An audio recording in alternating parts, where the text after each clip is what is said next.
So if you found this video, most likely you are having problems with your wheel vibrating and you're looking for some steps to be able to diagnose that vibration or figure out what the issue is. Today we're going to walk you through some diagnosing steps and we're going to give you some tips to make sure that you don't have wheel vibration, but if you do have wheel vibration, we're going to help you find it and eliminate it. So let's get into it.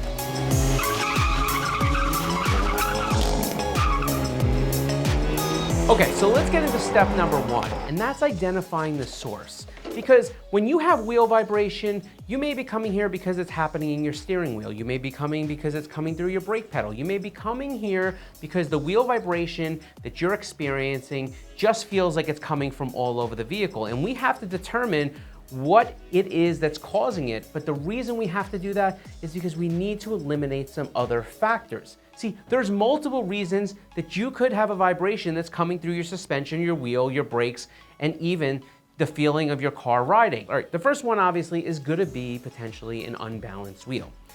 The next one is going to be the alignment of your vehicle. Could be a brake issue, warped rotors, something to that effect that's causing it so you have vibration when you stop. It could also be something to the effect of a steering component. Could be a bad wheel bearing. It could be a bad ball joint. Anything along those lines could essentially emit this vibration that could simulate in one particular corner or another. We want to start with the most easy thing you can imagine, and that is a visual inspection. So we're going to go to that corner. We're going to look at the wheel. Does it have any bends in it? Anything to indicate maybe that wheel is damaged? Is there a bubble in the tire? Does the tire not look right? Are we running weird on air pressure? We want to get all that out of the way. Now, you have a particular corner, you've now figured it out. Let's now jack up the car properly, securely, and let's take the wheel off the car. Let's look at the back of the wheel, the barrel of the wheel. Do we see anything visually there that leads us to believe that this is an issue? If not, we're going to do the simplest thing. We're going to take the wheel from that particular corner, the wheel and tire package, and we're gonna remove it to another corner and bring another wheel to this corner. You're now going to drive your vehicle. Did the wheel vibration move? If it did, you know it's related to the wheel and tire assembly. If the wheel vibration didn't move, you most likely can right now rule out that it has anything to do with the wheel and tire.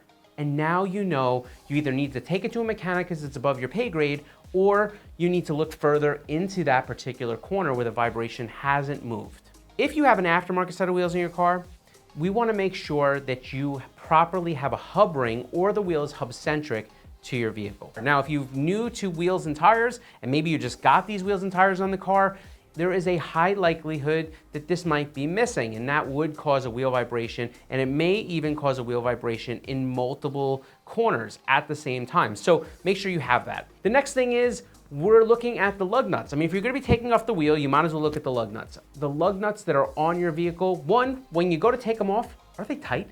Were they properly torqued?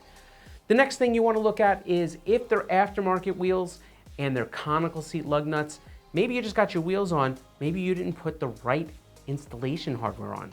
Some vehicles, they'll come with ball seat lug nuts. Other vehicles will come with conical seat lug nuts. Aftermarket wheels almost always are gonna have conical seat lug nuts. And if you used your OE ball seat lug nut, onto a aftermarket wheel that accepts conical lugs, you will potentially have vibration after a little bit, and the wheel will start to vibrate off the car. You're not using the right lug nuts. So right here, we can stop, and if we have a problem and we've already kind of started to figure out this could potentially be what it is.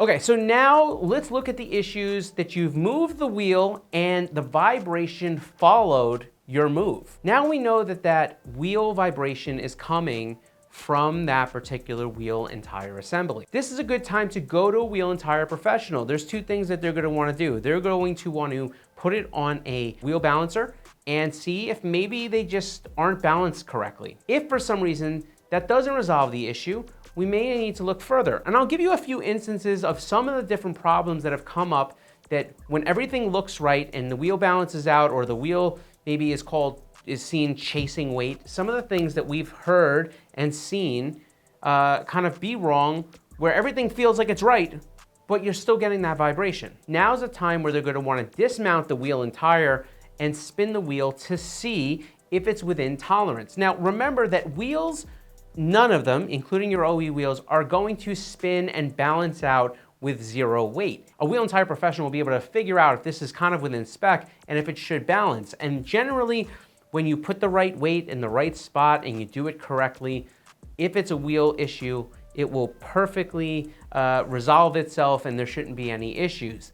If not, when he dismounts the tire, or she dismounts the tire, or they dismount the tire, they'll be able to check the wheel bead seats to be able to make sure that they are perfectly true and the wheel's not out of round. So that's pretty much it. I mean, this is the proper steps for diagnosing a wheel and tire vibration issue. Again, are there plenty of other things that could potentially cause vibration through your steering wheel, your brake, and even felt in the vehicle? Absolutely. I mean, wheel alignments, suspension settings, broken components, brake issues, things coming loose, all these things are possibilities, but what we're trying to do is we're trying to help you narrow down, is it the wheels and tires, or is it something else that needs to get further looked into? So thanks for dropping by. We hope that you found this information helpful, and if you need anything else, feel free to drop them in the comments below. We'll be happy to answer them.